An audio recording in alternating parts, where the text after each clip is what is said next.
선임한 변호사님은 스트레스 받으면 내도 된다, 기각될 여지는 전혀 없다고 하시는데 이 정도의 소액 편파 변제가 개시 결정이나 기각 사유에 치명적인 영향을 주지 않을까요?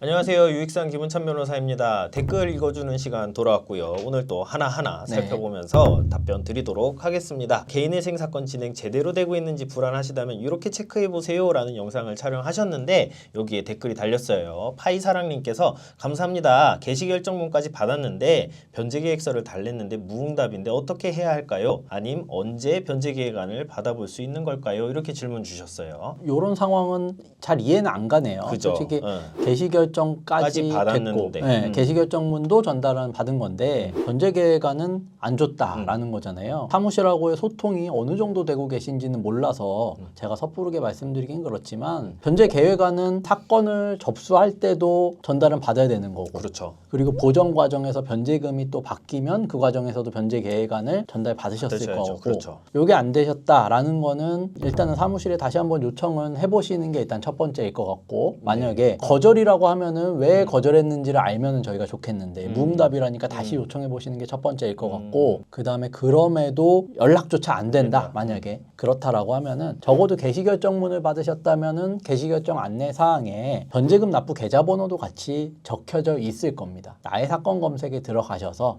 내 사건 번호와 이름을 치시고 거기에 이제 변제 현황조회에 내 계좌번호를 적으시면 적어도 월 변제금과 기간에 대한 정보는 간략하게나마 확인이 가능하니까 그렇게 확인해 보실 수 있고 더 나아가서 변제 계획안을 꼭 확인해야겠다. 그런데 대리인 사무실과 전혀 연락이 안 된다. 라고 하면 그때는 이제 뭐 법원에 방문하셔가지고 변제 계획안을 열람해 보실 수도 있다. 이제 이런 정도로 말씀드릴 수 있을 것 같습니다. 네, 좋습니다. 다음 질문 넘어가도록 할게요. 개인회생 변제금 사건 접수 언제부터 납부하나요? 라는 영상에 니마당머탄님께서 댓글 남겨주셨어요. 사건 접수 번호 나오는 시점부터인가요? 이렇게 질문 주셨네요. 그러니까 사건 번호는 사실은 신청서를 법원에 제출하면 그 시점부터 바로 나오는 건데 보통은 첫 변제금은 신청서를 접수한 때로부터 약 3달 정도 지난 시점이 첫 변제 기일입니다. 그렇기 때문에 1월이라고 가정하면 적어도 3월 말 내지는 4월 초 정도에 이제 납부하시는 게 될 텐데 그 시점부터 첫 변제금을 납부하시는 거고 다만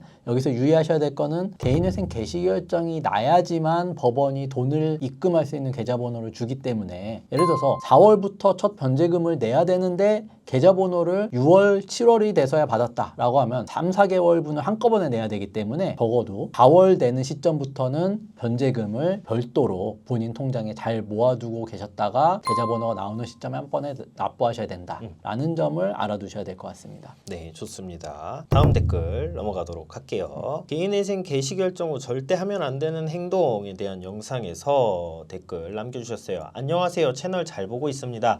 현재 개인회생 진행 중인데 상황이 너무 혼란스러워 질문 남깁니다. 금지 명령은 최근 채무가 많은 관계로 기각되었습니다. 설상가상으로 최근 사고로 얼굴 상해를 입어 치료 중이며 2월 중순경 치료비 명목의 보험금 수령을 앞두고 있습니다. 그런데 한 저축은행 채권자가 기한의 이익 상실을 빌미로 1월분 납부를 강하게 압박하고 있습니다. 독촉이 심해서 사고 보험금 수령 예정액 범위 내에서 해당 채권자에게만 일부 변제를 진행해서 우선 상황을 진정시키려고 합니다. 선임한 변호사님은 스트레스 받으면 내도 된다, 기각될 여지는 전혀 없다고 하시는데 이 정도의 소액 편파 변제가 개시결정이나 기각 사유에 치명적인 영향을 주지 않을까요? 또한 수십만 원 정도의 보험금 수령 사실이 재산 목록이나 청산가치 산정에 큰 악영향을 주지 않을까 걱정됩니다. 전문가님의 소중한 답변 주시면 정말 큰 힘이 되겠습니다. 감사합니다. 이렇게 댓글 달아주셨어요. 수십만 원 정도의 보험금 수령하셔서 수십만 원 정도를 이제 뭐 일부 변제하시겠다.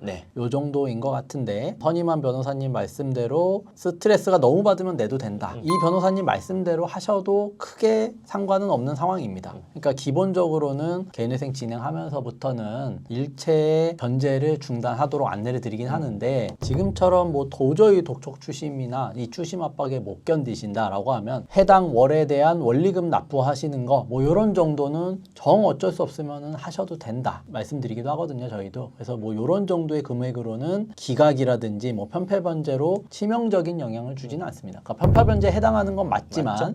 사건 진행 자체에 큰 영향은 없기 때문에 이거는 너무 걱정하실 필요는 없다. 이렇게 말씀드릴 수 있을 것 같습니다. 네, 좋습니다. 다음 질문 넘어가 볼게요. 개인회생 지급명령 받은 후부터 월급 압류까지 걸리는 모든 과정 총정리 영상에서 댓글 남겨주셨는데 변호사님 안녕하세요. 혹시 이의 신청하는 2주 이내의 기간에도 가압류라는 것이 들어올 수도 있을까요? 그리고 2주는 지급명령서를 받자마자 바로 하는 게 나을까요? 아니면 시간 좀 늦춰서 2주 가까이 돼서 늦지 않게 제출하는 게 나을까요? 말씀 잘 들었습니다. 구독하고 갑니다. 이렇게 댓글 남겨주셨어요. 네, 아마 가압류, 압류 네. 이 부분을 조금 혼동하시는 것 같은데 가압류는 지급명령이나 판결문이 없더라도 들어올 수 있는 게 가압류입니다. 다만 가압류 같은 경우는 채권사에서 계좌나 월급을 가압류하기 위해서는 법원에 일정 금액을 공탁금 명목으로 맡겨야 되거든요. 근데 수많은 채무자들을 상대로 가압류를 하면 이 공탁금을 납부하는 것도 만만치 않기 때문에 그렇죠. 기본적으로 판결문이나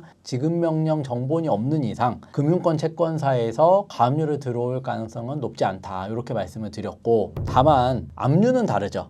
그러니까 지급명령을 받고 이의 신청을 안 해서 지급명령이 확정돼 버리면 그때부터는 압류는 언제든지 들어올 수 있는 상황이 되는 건데 그래서 이의 신청을 하시면 압류가 안 들어온다라고 설명을 드렸던 거고 당연히 이의 신청 기간 동안에는 지급명령이 확정이 된 게 아니기 때문에 압류가 들어올 수 없습니다. 그리고 시간을 좀 늦춰서 2주 가까이 돼서 제출하는 게 나을까요? 이렇게 말씀하셨는데 바로 제출하시거나 2주 가까이 제출하시거나 어차피 큰 차이는 없다. 왜냐하면 그 기간 동안에 이미 개인회생 접수해서 금지명령이 나올 거기 때문에 이의 신청하시고 변론기일과 판결 선고기일 이전에 금지명령만 나온다면 추가적인 압류 위험은 없기 때문에 걱정 안 하셔도 된다라고 정리할 수 있을 것 같습니다. 네, 좋습니다. 마지막 질문이에요. 개인회생 절차에서 회생위원회 역할과 관심사는 무엇일까요? 라는 영상에 찬이님께서 댓글 남겨주셨어요. 안녕하세요. 금지명령 받고 보통 보정명령 나오기까지 기간은 얼마나 걸릴까요? 부산이고 자영업자입니다. 이렇게 댓글 남겨주셨네요. 부산 같은 경우도 뭐 금지명령과 1차 보정 권고는 사실 빨리 나오는 편입니다. 그러니까 접수를 하고 보통은 일주일 이내에 금지명령 나오는 게 대부분이고 간혹 늦어진다 하더라도 2주 이내에 금지명령은 보통 다 나오고 보정 권고도 금지명령 나오고서 바로 나옵니다. 아니면 간혹가다 몇몇 재판부들 같은 경우는 보정 권고를 먼저 내리고 금지명령을 내리는 경우도 있어요. 다만 저희가 이제 사건이 늘어지는 경우들이 많다 부산은 이제 그런 말씀을 드렸는데 이런 경우는 1차 보정 이후에 그에 대해서 2차 보정이 또 나와야 되는데 1차 보정과 2차 보정 사이의 텀은 2달, 3달 뭐 심지어는 6개월 이상 넘어가는 경우들도 있다 정도로 이제 참고하시면 될 것 같습니다.